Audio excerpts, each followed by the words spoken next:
In the humble beginnings of Levyville-Lochenard Parish of France, Father Louis Chauvet, a faithful and zealous priest, encouraged Marie-Anne de T, a teacher, to gather devoted and dedicated simple girls in the parish to do pastoral work, teach children and peasants, aid the less fortunate, minister the infirmed.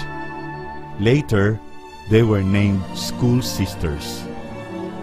Their commitment to the work of love inspired the School Sisters to continue even after the death of Marie-Anne de T in 1703.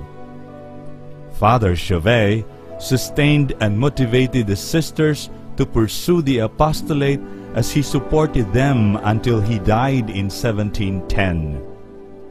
With this, the School Sisters found refuge in the hands of Bishop Paul Godet of Chartres. Then, they were called Sisters of St. Paul of Chartres. Nothing could stop the sisters to move forward even in the midst of war. In 1792, they were dissolved, but many of them did not lose hope. After some years, they gathered again, and the congregation was given an official decree of status by Napoleon I. Then, the tending of the soil amidst fertile ground for the mission is rich in diverse parts of the world.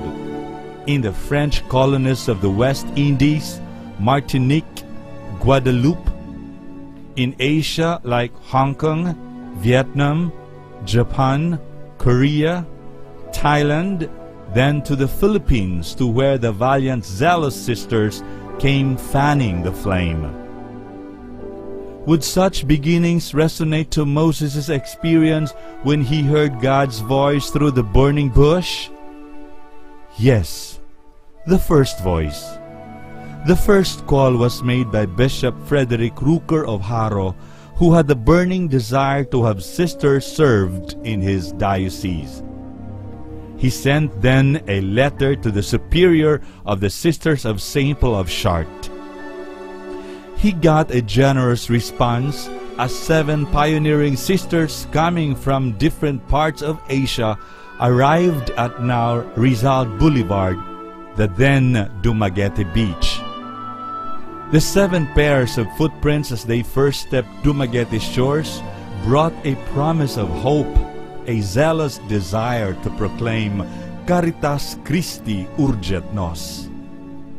With enthusiasm and missionary spirit, like their patron St. Paul, the great traveling apostle, the sisters told the people of Dumaguete upon their arrival that truly their hearts are burning as they sailed along the vast oceans with full trust, affirming that Jesus was with them in their journey, just like the 2 disciples who were on the road to Emmaus, who said, "Were not our hearts burning when he joined us?"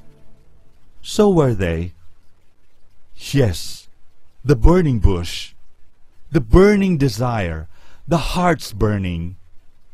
Common element to all the experiences of burning deep within the hearts, in the depths of the desire, and even in the heart of the bush, is the experience of a fiery feeling, an insistent flame, an illumination. And there was light. Yes, this is light which God created to push the darkness and divide the day from night. It is the same light seen by the shepherds guiding them to find where the Messiah was born. It is the light which Jesus himself spoke about when he said that if we walk in the light, we will find our way. The sisters always had a burning torch lighting their way as they catechized, taught, and guided the students who came to enroll at St. Paul College with such torch of education, of evangelization. Many students came believing in the quality of Paulinian education. To where shall we go if not to you, Lord? This was always the inner steering of the Spirit which moves the sisters to continue to answer the call to Paulinian education. Day after day, week after week, month after month, yes, the mission to educate the young was the sisters' daily bread. From decade to decade, students came, students went. The unfolding of events took place in all areas of development, from the physical, emotional, intellectual, social, cultural, and spiritual. The phenomenon of ringing bells for classes to start, the bending of the knees at regular visits to the Blessed Sacrament, to convocations, the retreats, the outreach activities, intramurals, the movies, the Broadway plays, and many others made the Paulinian a modern-day apostle with the holistic education and formation. It was another burning, a kind of burning that raged St. Paul College to the ground. They were then at the cathedral compound. The famous Dumaguete fire that gutted the whole city ushered the sisters' movement to transfer to the now St. Paul University Dumaguete, located in the barangays of Pulantubig and Bantayan. Who would ever imagine that the Golden Fire would put together the two sets of 5 decades, each for a century?